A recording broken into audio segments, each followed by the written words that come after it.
Ahoy hoy. Hey, what's up? What's up? How art thou? I'm fine. That's not hyped. Just trying to get the all the pictures together to put into the doc. I don't need no stinking dock. Yeah. We can fly by the seat of our pants. We don't need your rules. Rules. You lied. You lied to me, Skinner. Why? Why? What is happening? My God, why have you forsaken me? Okay. Save this and send it to you. Okie dokie. We're not going to do a seat of the pants, impromptu. We're going to go by the book. Okay, well, way to break the mold, Rob. Way to show that you're not rigid, unbending. We have to play by the rules.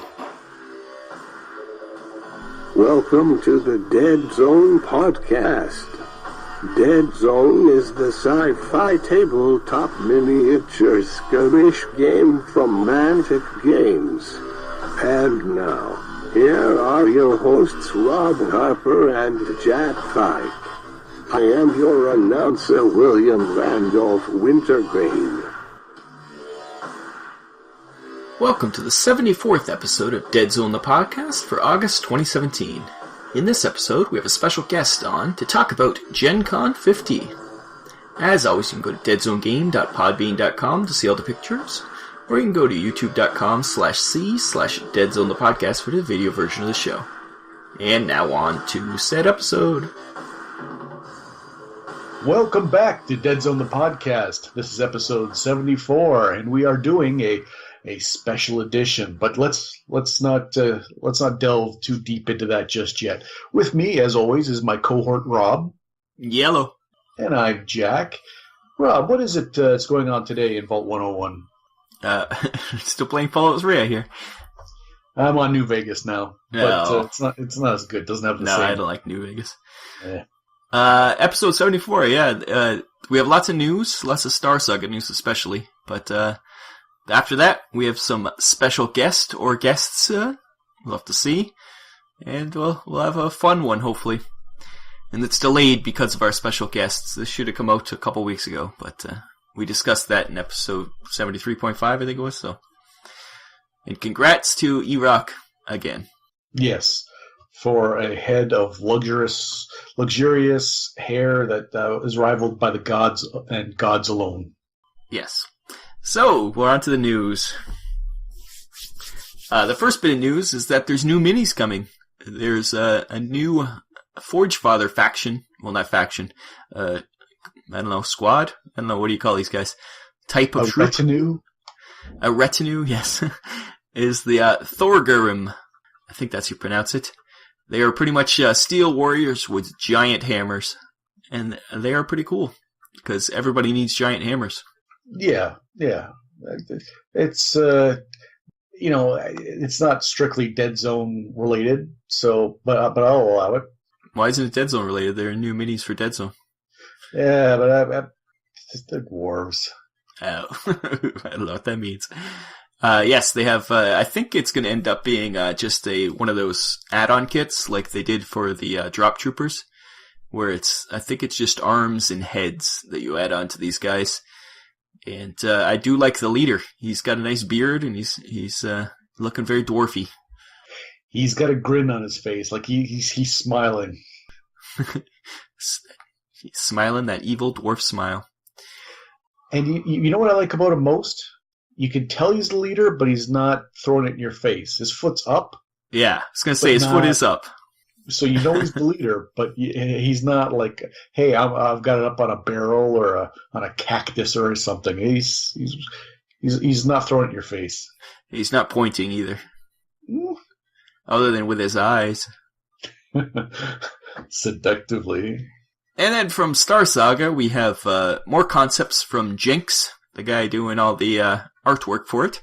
His first picture here. All these pictures will be available on podbean.com/ no. I can never remember. You used to. I used to have it down. It's sad.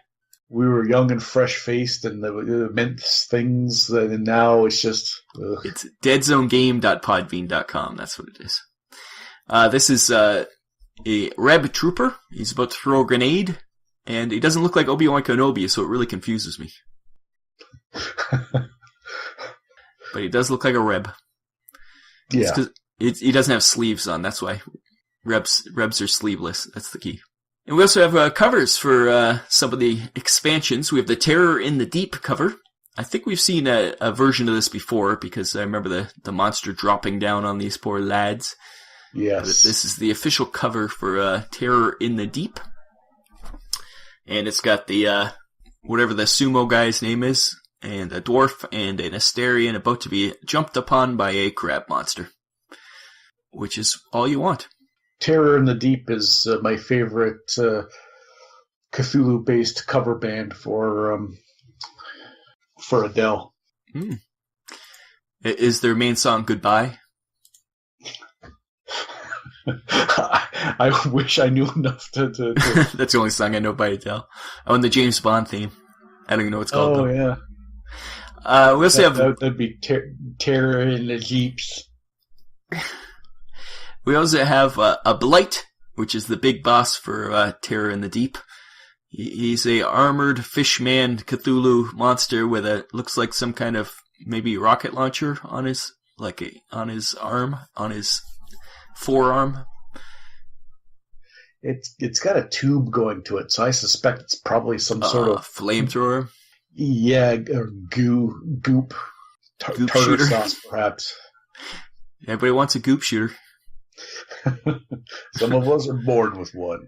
And he has a mighty codpiece. He's rivaling the female Teratons with that codpiece. Yeah. Maybe that's a female. Could be, yep, definitely. Maybe those things around its heads are like egg sacs. But yeah, it does actually look a little bit like egg sacs around his head. It all makes sense now. We also have the cover for Retake the Black Star Station, which is a cool cover. That's a Crystalline there fighting with the we got the Devil, a Crystalline, and what's the guy in the background? Is he an Enforcer? I can't tell. He's got jump jets, whatever he is. Yeah, I can't tell, but there's vermin all over the place, and yep, there's a vermin swarm getting burned alive, which is nice to see. And I think that's Wrath to one side, to the right. Oh yeah, I didn't even see Wrath. He's hiding. And in there, over the Crystalline's head, it looks like maybe it's a building. Yeah, I can't tell. Well, there you go. Another cover. And we also got a lot of test models for this game out. We had Devil. He's a test sculpt of what he's going to look like. I don't know if they 3D print these ones or actually just how they test sculpt them, but he's a physical version of him, which is cool.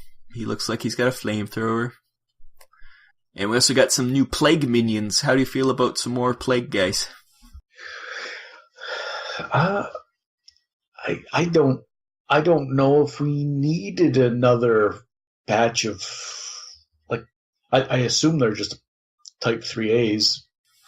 Yeah, they don't have weapons, though. I wonder if they're maybe even Plague zombies. I'm not sure what they are.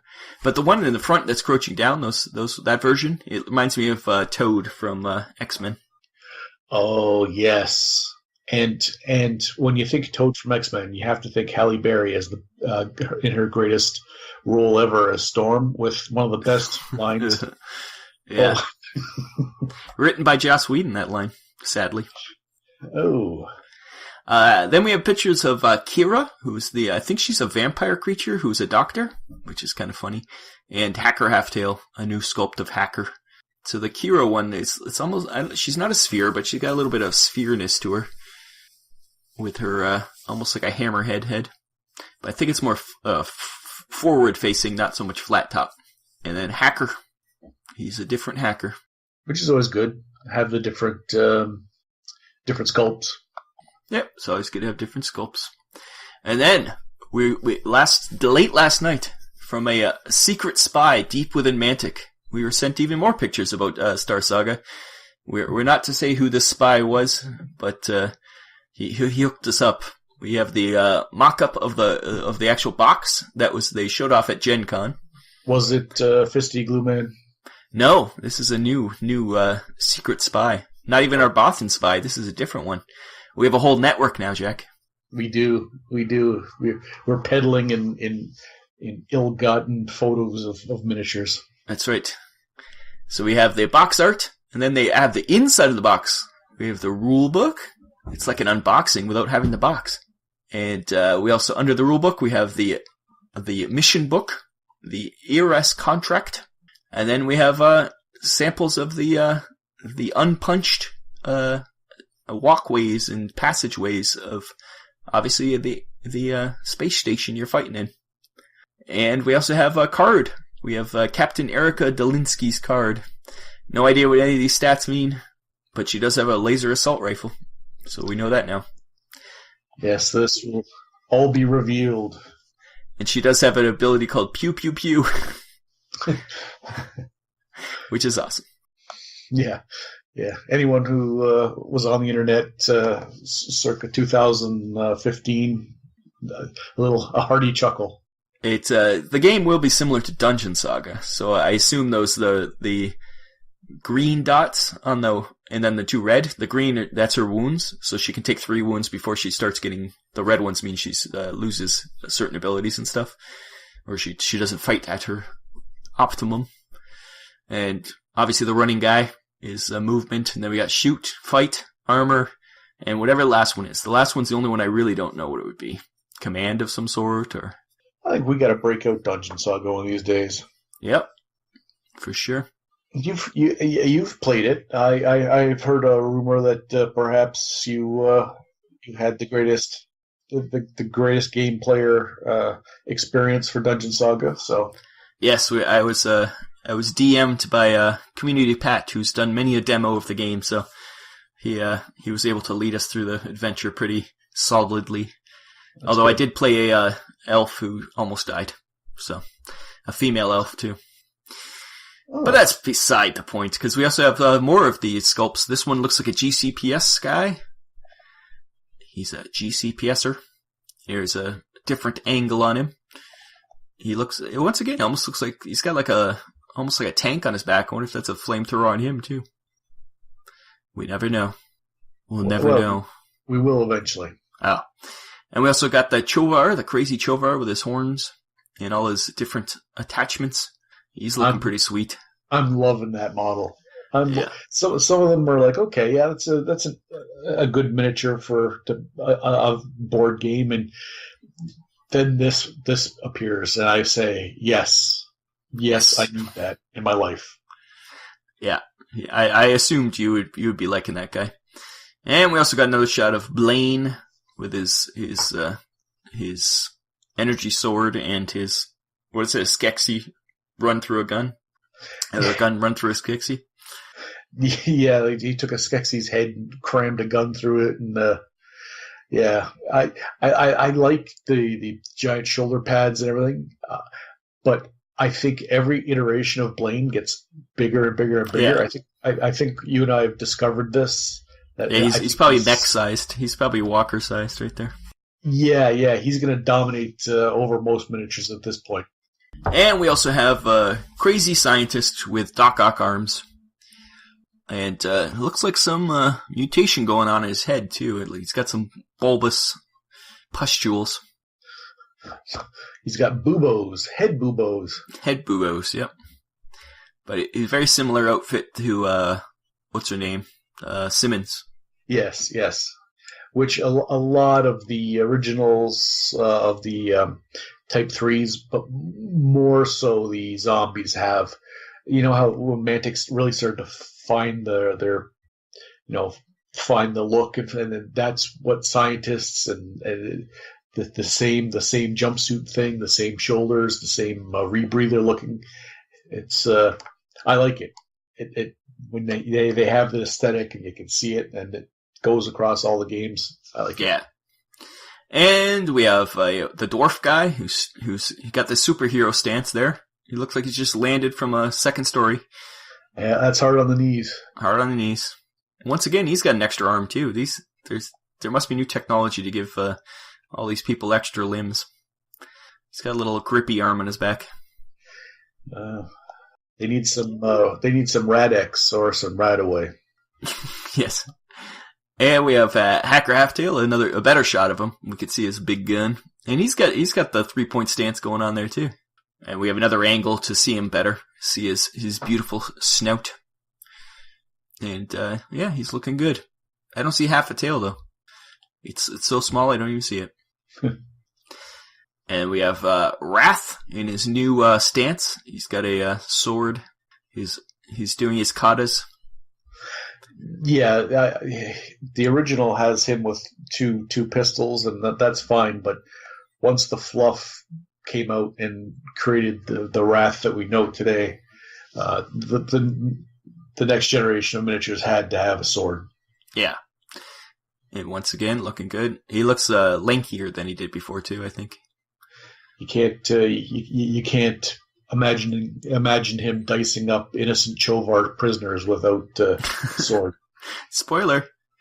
Oh, sorry. Don't look beyond the curtain. Yeah. Dumbledore doesn't die. We have Kirby, the little the lovable robot with his looks like a sword hand and a grippy hand, and hopefully he can give the thumbs up with a flamethrower. Yeah, a little BB-8 action. Again, another angle on him. You can really see his shape this way. He's not as I thought he'd be like more filled out, but he's kind of hangs over his own little dome there on his flight stand. Yeah, he looks a little front heavy. And we also have a shot of the new dice because just like actually in Dungeon Saga it's D6, but it's they're just D6s. These ones look like actual dice to show hits and blocks and all that stuff. And a lot of games are going towards this now with custom dice. And it looks like the same with Dungeons or with Star Saga. There's a hit with an exclamation mark. Is it an extra hit? Super hit? Super hit. And we got some turrets. We have some gun turrets. They look cool. Much like, as we always say, aliens. The cool gun turrets. Those need to be brought to engineers in the GCPDS and the enforcers post haste. Yes, they're much better than the little boxes that they have currently. Yes. And that about wraps it up. That was quite a bit of picatures and some news. And thanks to our spy and Mantic, we got some more stuff. Hopefully get some more from him, unless he gets found out and put up against the wall, as is Mantic's way. Yeah. Then his, I think what they do is they just put them inside the giant gold fisty glue man statue, and then light fires around the bottom, and they roast alive in fisty glue man's belly. Oh, very Wicker Man like. They are British, so that makes sense. That's just their way, you know. They're all pagans there, right? we can't besmirch their culture. That's right. We can't judge them. So, we'll take a break. We'll be back with our special guests. Who are they? Not even we know. No, it's a big secret. We kept ourselves in the dark. We'll be right back.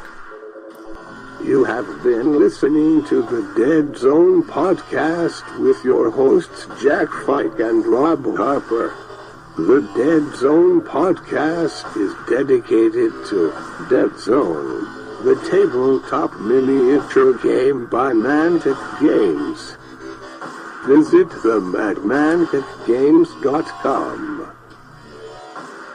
Hey, this is Pat Lewis, North American Community Manager for Mantic Games, and you are listening to Deadzone the Podcast. And now, the Chop Shop with Community Pat. And we're back from what I can only call the worst commercial I've ever heard, ever, barring a commercial that was just people stomping on puppies. I think that tops anything that I've ever heard that made me want to retch. Anyways, Rob, what are we going to do now? We have a special guest. Our special guest today is Community Pat, a.k.a. Chopper, a.k.a. Pat. Any other nom de plumes? Prisoner 1765432. There you go. Yep, it's Community Pat. It's fresh. Were you in the same cell as Jean Valjean? We sell next door. We pass notes via mirrors and cigarettes. Oh, it's good to make friends. Yeah, nice. Well, Pat's fresh off of the Gen Con experience, Gen Con 50. He's barely staying awake because he's been awake for a week now, I believe it is. A week and a day. There you go. So please, tell us, how was Gen Con? It looked like it was an amazing show. Was it as amazing as it looked? It was pretty spectacular, man. I'll be honest with you. It was definitely ginormous. Like the amount of people just walking around the city, not even included the convention center, just the amount of people walking the city was incredible. I talked to some of the peeps there who run the show, and I asked them what their estimate was, and I think they said their estimate was anywhere between 86 to 90,000 people. Wow, jeez, that's crazy. So, and it was sold out. There was no tickets to be bought. All 4-day passes, all VIG passes, and then each individual day passes were all sold out. That's nuts. It was the 50th anniversary of that hallowed show. It's like totally different than when it started, but it's pretty amazing what it's grown into. Yeah, I believe it or not, I actually went to Gen Con back in the 80s, because, I'm old.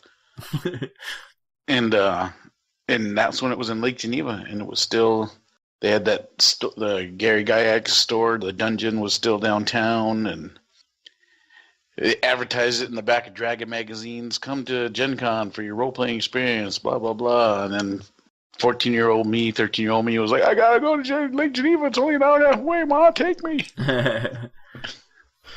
That's awesome. Yeah. And that's like all role-playing games, pretty much back then. Yeah, it wasn't like it is now, where it was just a plethora of games. Back when I went, it was definitely D&D, and pretty much that's it.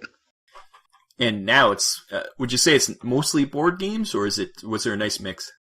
I think it's a nice mix. It's a good mix of board games and role-playing games, and then just, and then with a slight flavoring of miniature games in there. Yeah, not as much, that kind of stuff. Yeah, no, it's definitely not a miniature crowd. It's not the same title crowd that you would see at Adepticon, but it's all gamers, Jack, do you have any questions about Gen Con? Well, I've got two concerns. The only pictures I saw coming from Community Pat involving Gen Con also involved sitting at various eating establishments. So, did I post those? Because I'm pretty sure I don't take pictures when I'm eating, because that's like a pet peeve. It wasn't of you. I think it was of other people while they were eating. Okay, because my pet peeve is when people take pictures of food. Hey, look what I'm eating. I don't care. Just eat it. No, it was you and all the gang. Just each picture a different booth with everyone kind of like looking at the camera and. Yeah, like Denny's, I think, was one of them. Oh no, it was Bob Evans. That was the first morning we were driving down. Yeah, that was all the oldest guys taking pictures.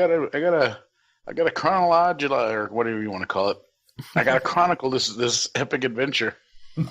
And who were your main epic companions on this adventure? Because you guys started in Chicago, right? And went all the way down to Indy? Yeah, so who came to Chicago to help me load the van up was 3 Pathfinders, was Brian Wade out of Arizona, Mr. Shane Nerl, who you know, out of El Paso, Texas. Oh, we know Brian too. Oh, yeah. Then, Poor Brian. Poor Brian. That's right. And then Mr. John Jack came from Lincoln, we also Nebraska. know. Yeah, he's a peach of a gentleman. So the classics. It was the classic crew right there. The classics, yeah, the classic. It's pretty much my con crew. Not con crud. Not con crud. And so far, knock on wood, I've held strong this year. That's good. Yeah, and then coming from the UK was Mr. Andy Meakin, as he'll say. All the way from. But he's wrong. Yeah. How dare he? Yeah, those Who does Scots. he think he is? Those Scots and their mispronunciation of their own language. And another guy named Martin Thurlwell, who's the online in-store play guy.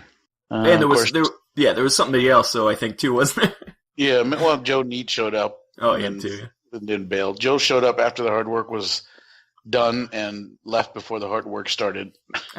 Good job. And then Ronnie, of course, showed up. Nice. Mr. Renton himself. Mr. Renton himself. He brought us along he brought his youngest over, who I called Baby Negan all weekend because he bought a leather jacket so he can dress up as Negan, and he looked like a small Negan. That's pretty awesome. We just see pictures. If you go on to Mantic North America, I think there's a lot of pictures on Facebook. Yeah, and I think there's a lot. I think I get them a couple times in there with me calling him Baby Negan. Yeah. You did video updates, which were really cool. I enjoyed those. Yeah, it was. I'll be honest with you, it was a chore to remember that. Like I should have set an alarm. Don't forget to do a live stream real quick. Well, I'm sure you were busy. Yeah, surprisingly enough, it wasn't as crowded as I thought it'd be in the dealer hall, but it was just nonstop people just rolling in. That was usually I'd have a break, we'd have a little lull, but it was just kind of a steady stream of, hey, what's this? The Walking Dead? This is a game? Well, yes, it is. Let me show you how to play it. And you guys destroyed The Walking Dead, I'm sure, at that con. A lot of fun. Oh, yeah. And then those who were well aware of The Walking Dead were coming to get their exclusive Leon Clementines. It was all in all good time, Yeah, constant demos. What were you demoing there? Just The Walking Dead. Yeah, that's probably smart for that kind of crowd. We just had 3 tables of The Walking Dead going. We were churning them out like butter. That's good. Yeah, I did see that you had a lot of people from even the first day you got just Geek Nation tours and somebody else, right? Where they got exclusive access, and you said just those people alone bought tons of Walking Dead. Oh yeah, because we played. So every con, the Adepticon and Gen Con, we always do something with Geek Nation tours. So a little small plug for Mr. Terra. So if you're looking for any kind of vacation where you don't want to plan anything, but just show up and kind of be nerdy, check out the Geek Nation website. But he always brings a good crew, guys. We do a thing with them on Wednesday morning where we go to a pub and we play games with them, basically. And so we played The Walking Dead, and everyone was like, this is a great game. I said, well, come by the booth. You guys are with GNT. We'll hook you up. They came by. They bought a bunch of stuff. We had Wave 3 on pre-release. Doesn't come out till September. Wave 3 is the beginning of the prison, so you get like Glenn and Riot gear, Maggie and Riot gear. You get the Rick prison advisor, Andrea the sniper. You get Morgan the distraught father, who's like chained up. It's kind of cool. That's disturbing, Pat. Well, I like Morgan because I feel like that guy goes through a lot. Yeah, but we had a really cool bundle for that where you got all of that before anyone else can get it. So yeah, you guys had some great deals. You had Warpath vehicle deals too, right? Yeah, those things pretty much sold like hotcakes. I'll be honest with you. That's good. Get those 3 vehicles out there. Yeah, 3 vehicles for $100. You got a set of tanks, and you got a set of Enforcer interceptors. And one of the cool thing about the thing is we threw the metal bits in there so you can make all the variants. Because, the plastic you get out now, you get all the variant, but the Arbiter. I think it is. Is it the Arbiter? It's one of the variants. I think the Persecutor is the bomber, right? Yeah, I think so. So you can make that in the kit. So it must be the Arbiter. Yeah, I think it's the Arbiter. Because I went in on the Kickstarter, I did get the metal bits for that, and it is they have like one of the burst lasers on that one instead of the what are the Genlings or whatever on the other one. So yes. So we cool. put the metal bits in there so you can make all variants. So you could have 3 Arbiters if you wanted to. Oh, cool! Wow. Yeah. So awesome. and that kind of went. People say, give me that. What 3 tanks? What do they look like? We had them in the glass bin. They're right there. Like, oh my god, you get 3 of these for $100, and they're that big. Well, yeah, certain people That's a ridiculous price for let alone one tank, let alone three. So Yeah, but really the tanks and the aircraft, that's just fluff and nonsense. I heard that perhaps there was a tunnel runner there. Oh, there was a tunneler. Good eye there, Mr. Fike. There was a tunneler sitting right next to the tanks themselves, and it was the plastic kit, not the resin kit. Ooh. So the tunneler is going to be in a plastic kit. It looked really good. You can set the front of the tunneler to have the 3 blades open with the gun sticking out, or you can have it open to deploy guys, or you can have it closed so like it's just coming right out of the ground. See, that's what the fans want to hear, the tunneler. Yeah, and I think even with the plastic kit, you can take the back end off and put another set of drills there so you can have it dual. I think that's what that was, what one of the guys was showing me. So if that's the case, then that thing's become even cooler. You can have it go either way. Yeah. Yes, we can't wait until our vehicles come. We're quietly waiting. We have our planes, but that's it. We want our tanks and our tunnelers and our tunnel runners and our... Yeah. Eventually. It'll come. It'll come eventually. It'll happen. Yeah. You just have to close your eyes and wish hard enough. I do, every night. That's right. He as he's praying to Cthulhu, he then adds in like a little caveat, and please. Yeah, if you get to be president, please get me my vehicles. That's right. And you also had a Mantic Night there. Tell us about the Mantic Night. We did. So as you know, we normally have Mantic Night at the Colts Grill, and I think we've talked about this before. I've talked with other people, and the Colts Grill just suddenly said, "We're closing. July 4th is our last day. Goodbye." Yeah. Nice timing for that. Well, you know what the sad thing was? Is I literally talked to the Vince girl at that restaurant the day before they made the announcement they're closing. Yeah, so she didn't even know? To confirm, no. And she was like, "Yeah, you guys are all great. You have your contract in place, blah, blah, blah." Yeah. And then I said, "Is this for real?" So I tried to call her up. No more. I could never get a hold of her after that. I was like, "Oh, well, she's probably fired." That, or she just, I don't want to feel these phone calls. Yeah. I would explain why all of a sudden now they don't have a venue to hold their event. It probably wasn't even just you. Probably other nights had other stuff going on too, right? Yeah.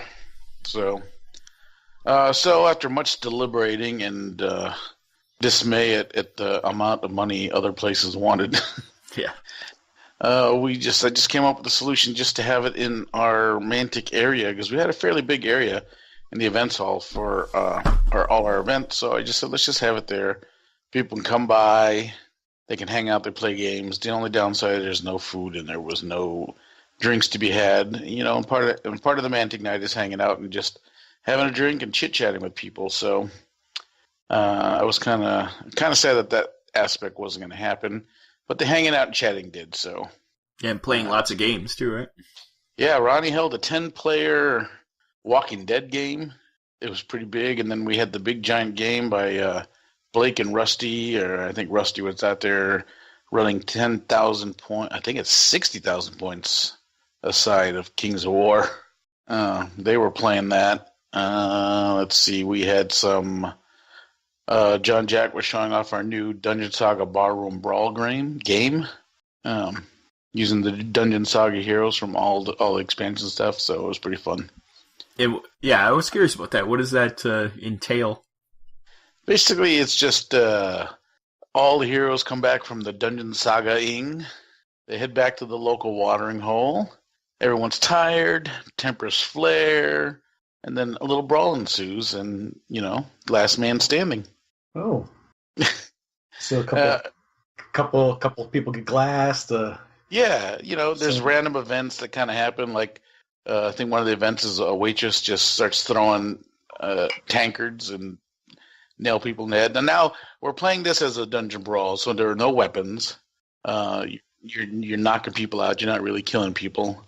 So there's a random chair flies. Do you have a board for it, or like a barb or a barb? We have a temporary one, but while I was there, me and John bought some Hearst molds, so and Terrain Crate will be out before Adepticon, I think.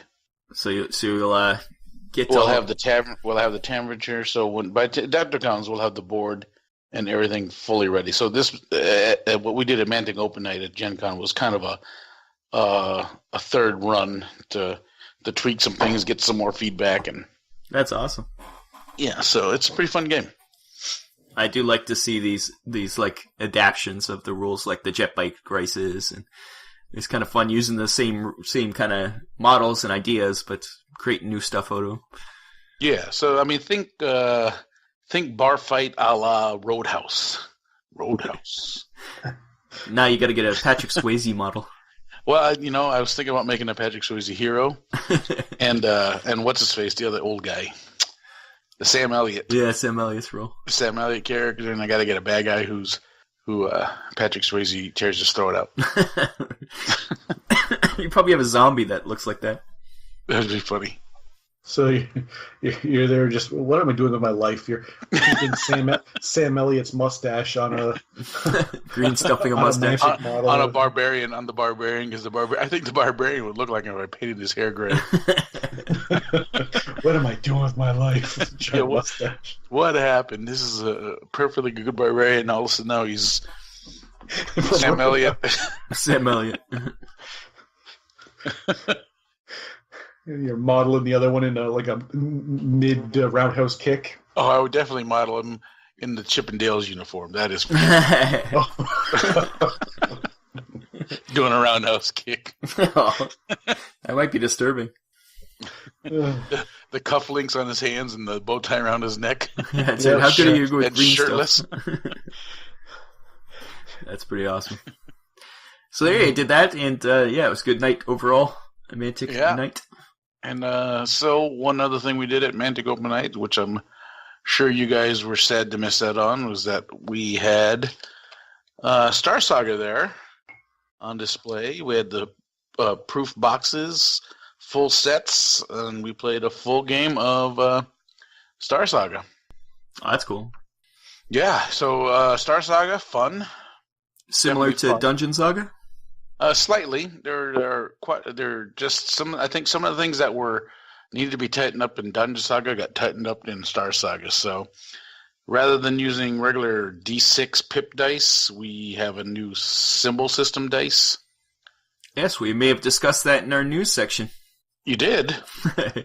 Yes. It was I'm not telling you where I got the information, but we knew that already. Wait, how did you know that? You got a spy? Spies everywhere. We have actually a network of spies. It turns out we never knew this. we stumbled into being spy masters. We can't get it through official channels. We're still the outcasts. We're still the Mantic's pariahs, the red-headed stepchildren of the Mantic family. But your stigma.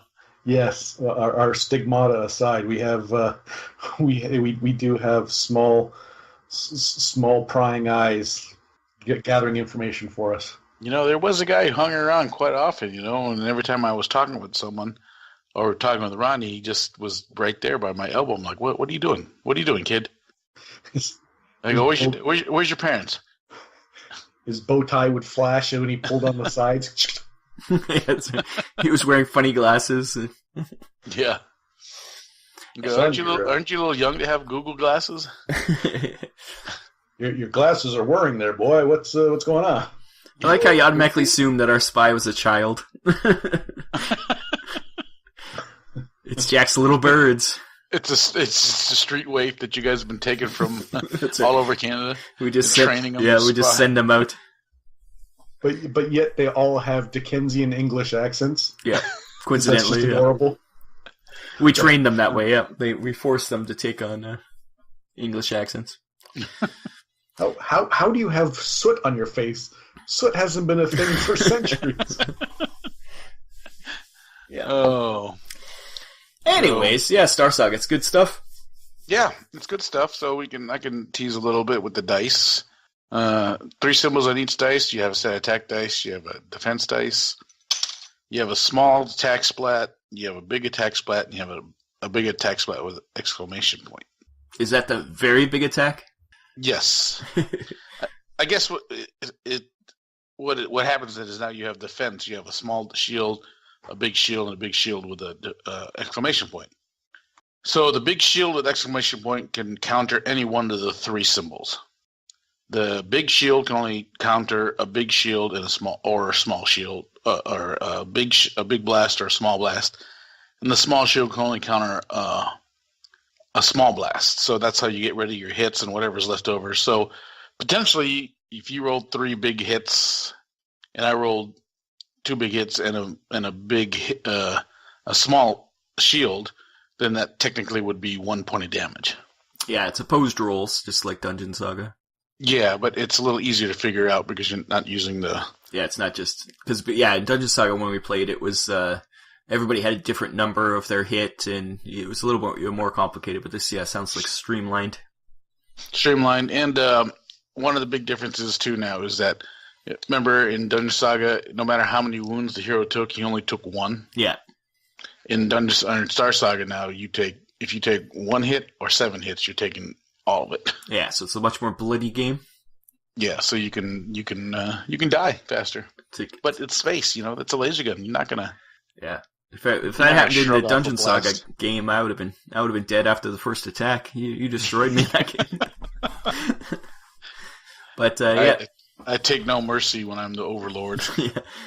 It sounds really fun. I can't wait. It's still projected to be October, right? For the October for the Kickstarters, November in retail. And that's pretty awesome.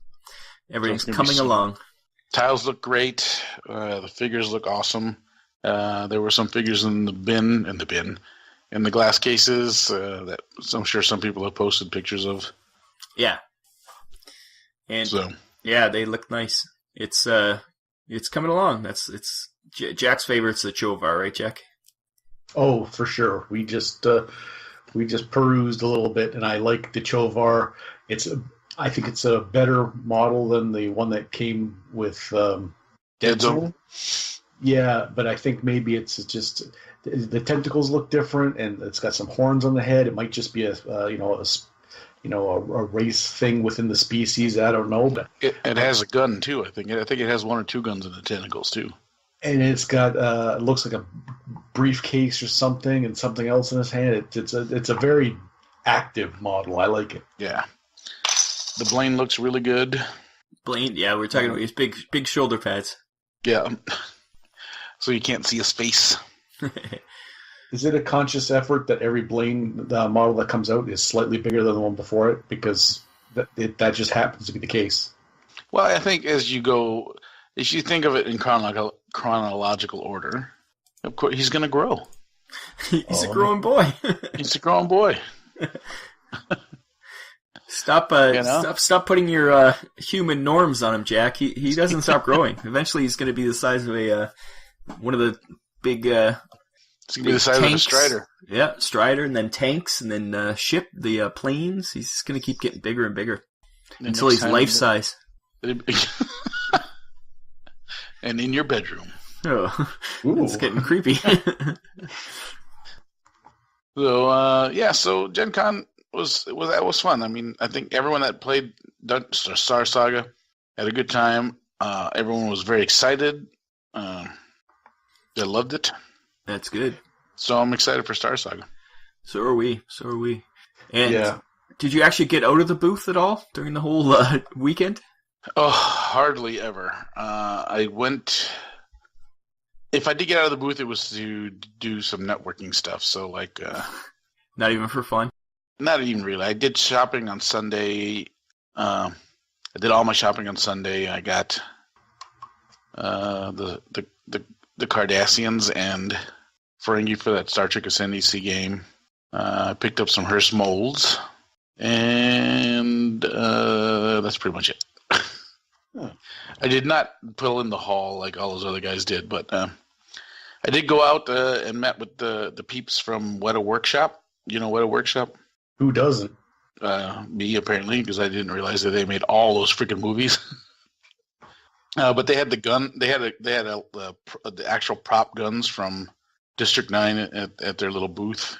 Because if anyone didn't know what a workshop is, made into a miniature game called GKR, Giant Killer Robots. Yes. Yeah. It was like it's a side project. They just did it and took off. It's pretty cool. Well, I think this is kind of So they were at the Geek Nation Tour dinner, and I was chatting with them. And apparently, this is kind of what the artists. This is like their hobby. This is what they wanted to do. They do the movie thing because they're good at it and everything else. But making a game and making miniatures is kind of their That's their passion. Their next step, I think, is their next step. Yeah, I think is the kind of feeling I got from them when I was chatting with them. That's cool. So, and they're very, very, very nice people. That's nice. It's good to meet some people. Well, they seem like are they Australian or New Zealander? Or is that what those? Well, I think they might be Americans, but now living in New Zealand. No, is that what it is? Yeah, because no one talked like no one had a funny accent like all the extras from Lord of the Rings. They weren't they weren't hobbits. They weren't hobbits, so. But why is that Pat's Kiwi sounds like my Southern dandy? Because I was being the Southern American. They all sound like that. You talk funny. Where are you from? New Zealand? Canada? That's why I got New York City, let alone the South. So, but yeah, I didn't get much time out of the booth myself, I'll be honest with you. But for Adepticon, Pat, you by hook or by crook, you've got some FaceTime with two lonely Canadians who miss our community, Pat, very much. So yes, I don't know if we have to schedule it as what did you say? Networking, networking, or something like that. We're gonna have to get some time in. Yes, definitely. Yeah, sure. Hopefully the plan this year will work out where you get to actually go and socialize and take videos and stuff. Last year was a little bit of a kerfluffle, as we like to say, but yeah, we were a bit short on the help. That was for sure. So if there's more people around, and we'll have to lend you some of our child labor, and you can use those guys to man the booth. Well, he said he'd do it, and he wants all things Mars Attacks. I understand. So yes, yes, that's one of the children we speak of is now obsessed with Mars Attacks. Yep. Young Pippin with his little fingerless gloves and his top hat. It's adorable. That's funny. So, yeah, but for the 50th anniversary, it was a smooth con. Lots of people. I just can't believe how many people there was walking around.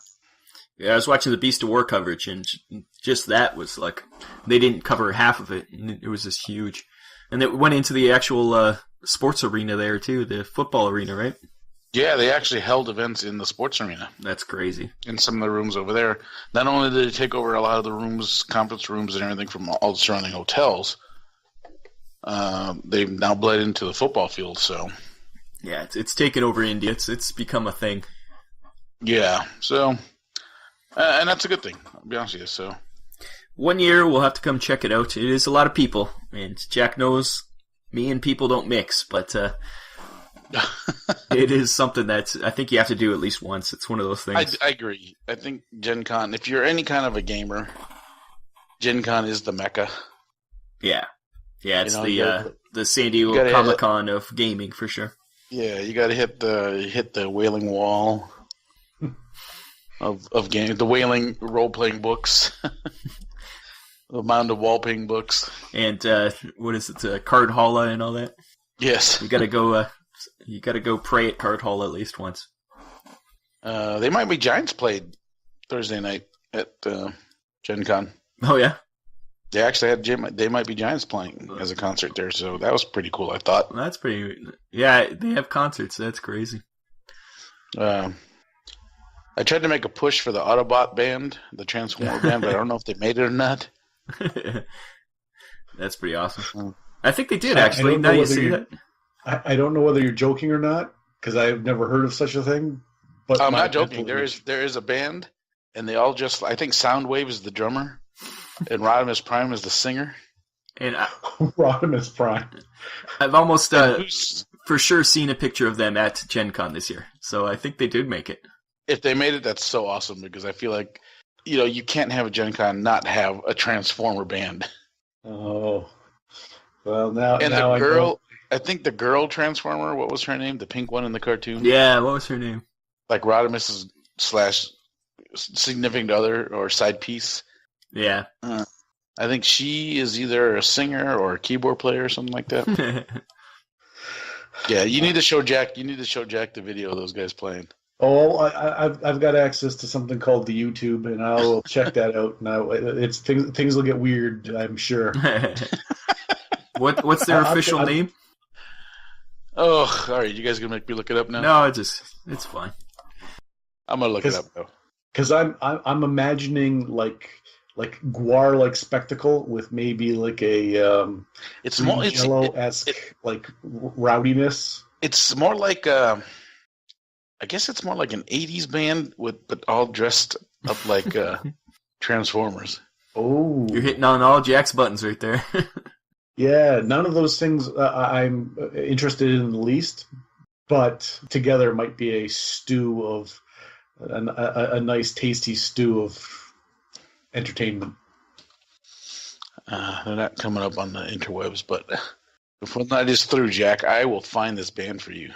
I will. I'm sure. I'm sure someone will.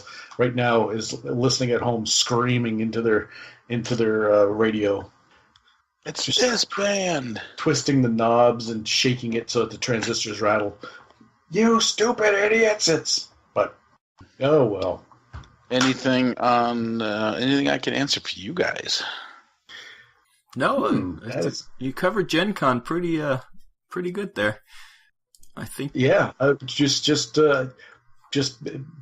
would you consider it for Mantic and Mantic Games having the not only some fantastic board game type games with Walking Dead, which obviously is right in the wheelhouse for those for the people that are there, but it must have been a pretty brisk business.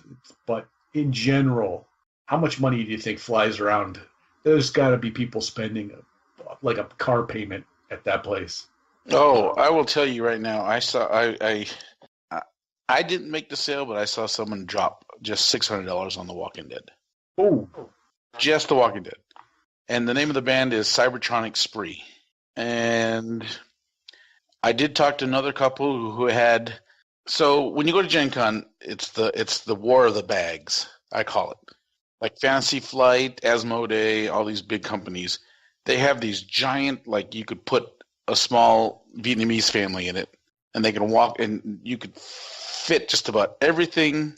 Like the bag itself is about this half the size of your torso, length of your torso, with just advertising all over the side of it. And this one couple had held up 2 full bags of those things and said, "This is our game allotment for the year."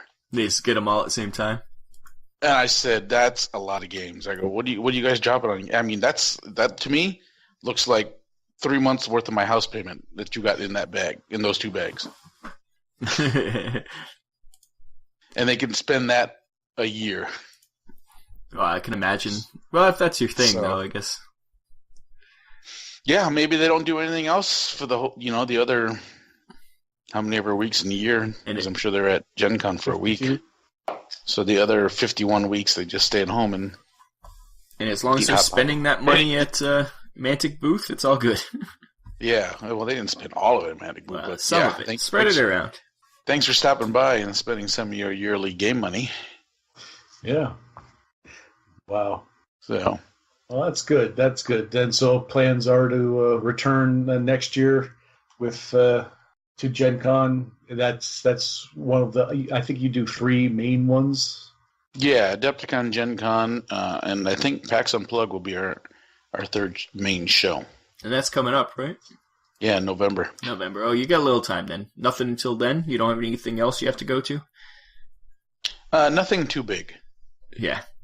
It's usually you're a traveling man for a while there. You're stuck going to all the cons.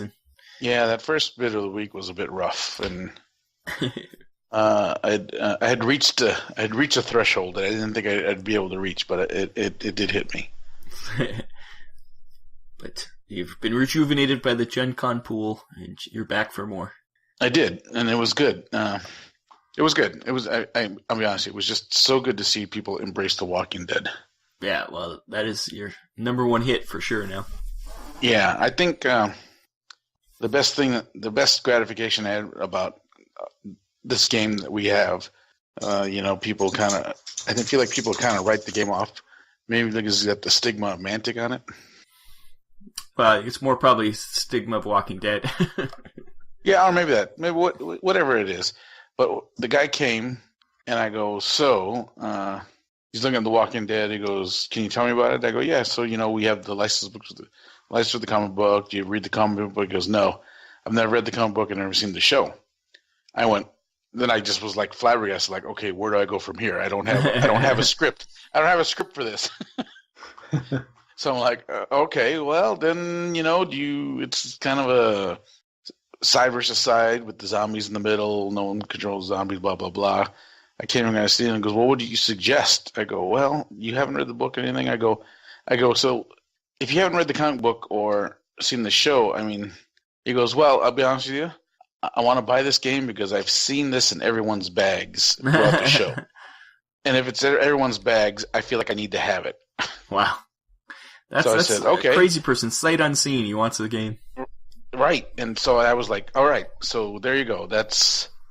We're doing something right. Rob says that's a crazy person, and I was tracking with the guy. not knowing, like not being a part of. If everyone's there, like eating a burger from a joint, like if you're look around, everyone's eating a burger from some local restaurant. And you're like, I'm hungry, and they all can't be wrong. I don't know the area, but that looks good. I was tracking with that guy. He didn't want to miss out on something that apparently has captured the imagination of everyone. Yeah, so we were.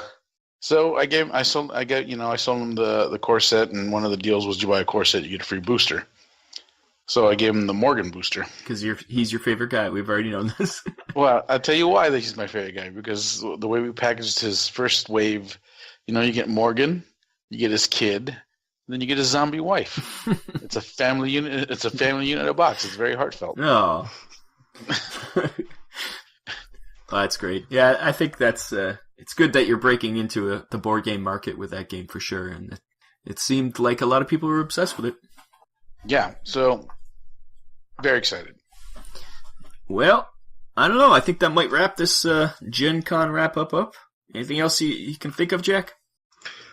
No, other than getting some plugs in for Pat, what he's up to. I think that's Gen Con in a nice, neat package. And you do have a podcast, Pat, or at least you have two podcasts, actually. Please let everybody know about them, that as if they wouldn't know about these ones already.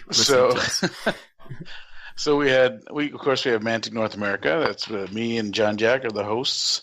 That's just a little bit of, we talk about everything Mantic as that's concerned, and what's going on, what you can expect from us as Mantic, and then what me and John are doing in our hobby time. So it's a little bit of everything with the Mantic North America.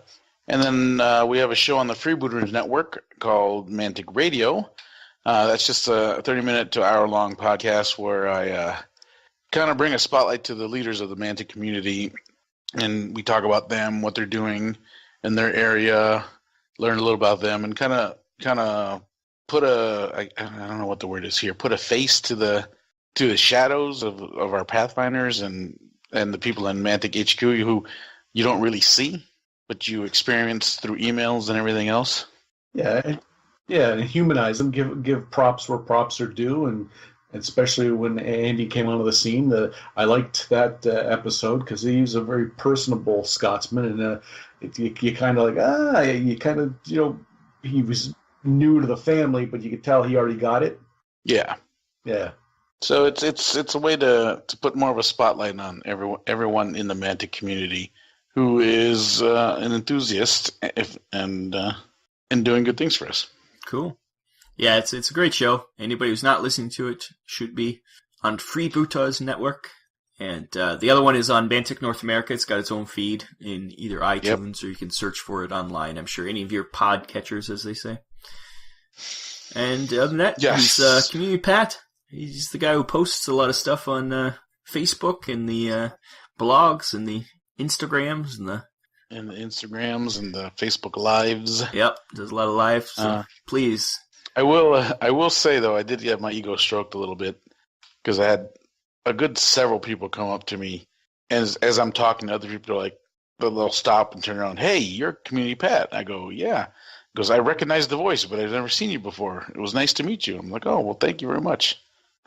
Yeah, so that was kind of weird, but gratifying in its own way. Yeah, we've had a bit of that at Adepticon where somebody just walks up to you and stares at you for a bit, and you're like, why is this person staring at me? But it's weird to be noticed because of your voice. Yeah. Than your good looks. That's right. Then they get to know the good looks after. That's the key. Exactly, Well, I think that about wraps it up for this segment. Thanks again, Pat, for coming on. It's great to have you on. We should have you on more often. Yeah, it's always a pleasure, guys. Thank you, sir. The Chop Shop. Yeah. we should probably do something more about that, but I need to be scripted. We're bringing it back. Yeah, it's great. Thank you again, and we'll move on to our next section now. Countercharge. Countercharge is the first podcast totally dedicated to the game Kings of War. Join your hosts Andrew, Mark, and Rob as they delve into the world of Mantica and bring you in-depth coverage of all things Kings of War. You can find us on iTunes and at ohiohammer.com, a proud member of the Ohio Hammer network of podcasts. This is Rob Enough from Countercharge, and you're listening to the only other... There is no other Deadzone podcast, are there? No, but I liked where you're going. You could say the only other Mantic-based podcast that matters, the only other... you could just go with that. Yeah, run with that. It is shout-outs time. Well, thanks a lot. Thanks to Pat for that whole wrap-up of Gen Con. It was nice to hear from him. Sounds like he's a busy boy. And now, we'll get on to the shout-outs. Shout-outs. So we do have one major shout-out, actually. It's Ben Edwards, with the help and playtesting from James Tandy, have completed the Battlescribe files for Deadzone 2.0. So that's really major. And you just have to go to the app at battlescribe.net. You click Manage Data, Add Data, and choose Deadzone 2.0 from the list. And that's it. You can build your forces in there. They are working on it. If you find any mistakes, you can always go on to Deadzone Fanatics and find Ben and tell him any of the things that aren't correct. We did find one small thing, but so far it's working great. And you can make elite lists in it, which is helping us with team building exercise. Well, yes, I'm going to be perusing that. Even as a Luddite, I think Rob said that I would be able to figure it out without too much of a hassle. So yeah, originally when you had to do it, it was a lot more pain in the butt. But it was literally what I just said, set you up to be able to make lists. It's a little tricky to print them out. Like, that's the only thing that's hard. But other than that, it's I figured it out eventually. But it's easy to make lists. That's for damn sure. And that's Battlescribe's fault, the printing thing. It's for some reason it cut off stuff. I don't know. So it's a weird program, Battlescribe.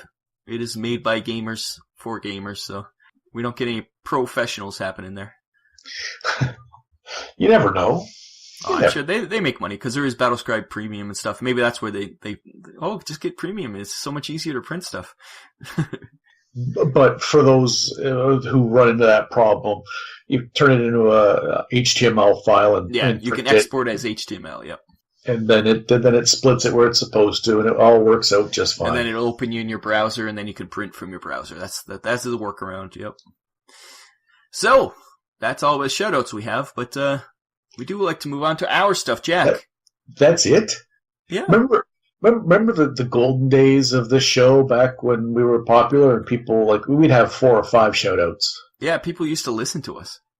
Do you think it's because we now have become socially connected with these people and it's not a shout-out because we talk to them more and more every day, or is it just because we've been abandoned? A little from column A, a little from column B.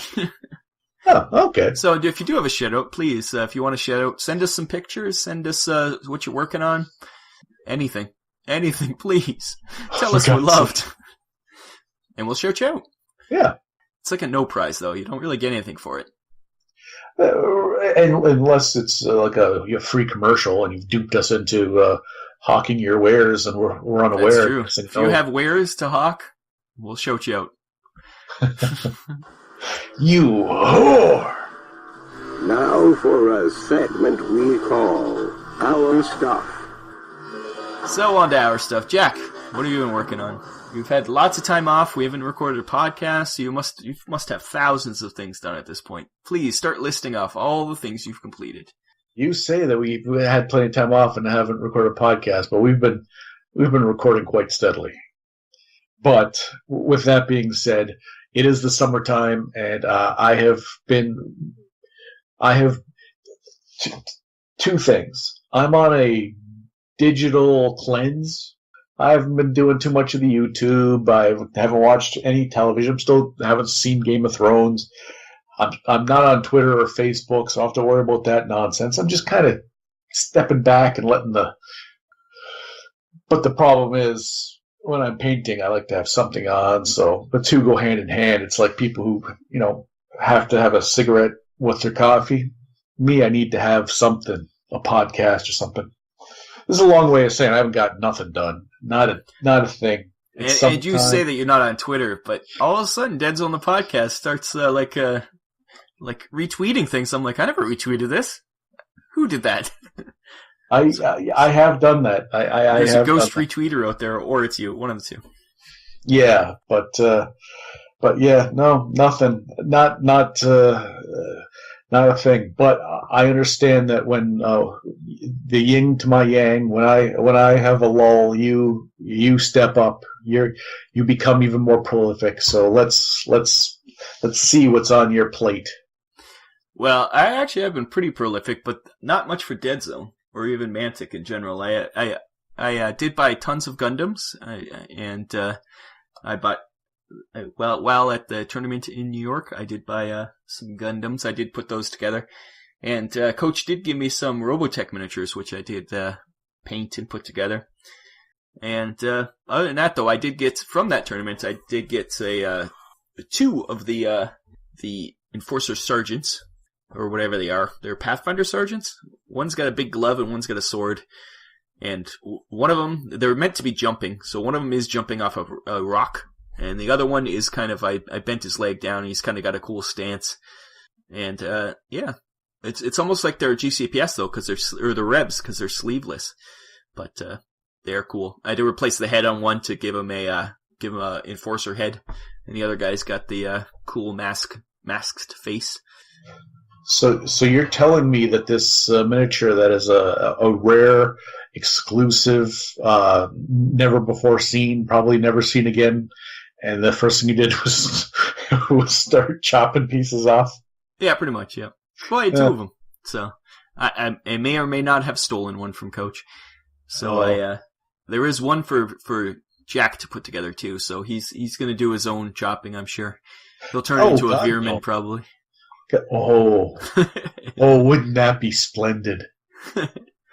Oh, the cockles of my heart are aglow at the thought of it. I did use my Tamiya red gloss on his red fist of doom on my one guy. I made sure he gave my Hellboy fist. So yeah, that's what I did for Deadzone at least. We don't have rules for them, but we can use them as Pathfinder Sergeants or other things. So maybe just Pathfinders because they are cool. Yeah, not only will they be able to fit the bill as alternate sculpts for a plethora of things, but they don't generally go through the tooling and everything to make a miniature without having something down the pipe that's going to fit that slot. It's not like you're going to paint it up and then just like hawk it in the trash because it's useless. Yeah. Oh no, we'll use them. And knowing the rules committee, I'm sure somebody is already making a elite character out of one of these. So we'll see if that comes down the pipe, as it were. Well, I think that pretty much wraps up the show, though. We had a big, long talk in the middle there, so I think that fills it. And we haven't mentioned in a long time, but do go to cafepress.ca/Deadzone the Podcast, get your sweet merch.